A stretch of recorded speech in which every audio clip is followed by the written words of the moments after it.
Le prophète Lot a été un contemporain du prophète Abraham.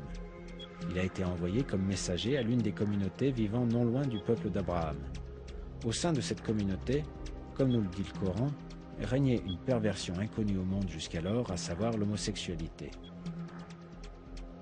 Lorsque Lot les exhorta à abandonner ce type de pratique déviante et leur délivra le message de Dieu, ils le rejetèrent. Ils refusèrent de souscrire à sa prophétie et s'obstinèrent à continuer dans la même voie. En conséquence, ils furent éradiqués de la surface de la terre par Dieu, qui fit s'abattre sur eux un terrible désastre.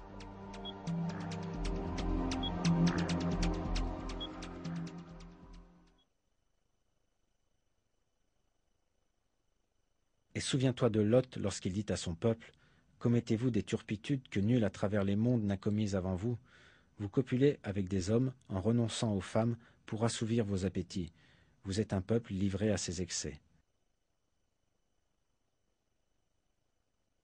Nous fîmes pleuvoir sur eux des pierres. Considère quelle fut la fin des criminels.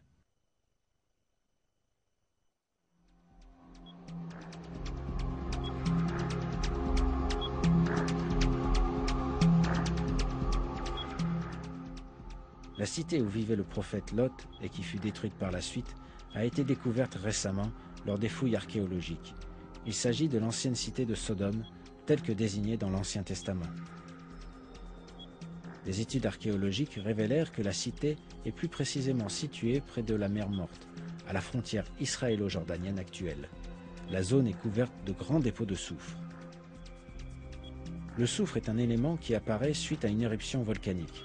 En effet, il existe dans le Coran des preuves explicites quant aux méthodes de destruction employées, à savoir un tremblement de terre et une éruption volcanique.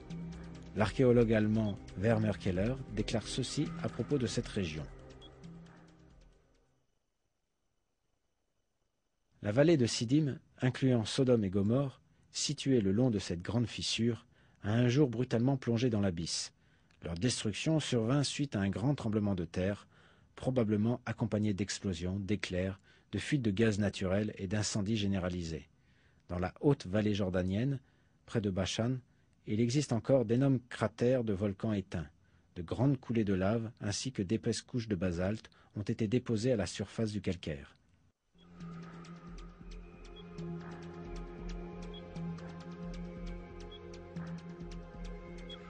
Ces couches de lave et de basalte constituent la preuve la plus importante de la survenue d'une explosion volcanique et d'un tremblement de terre.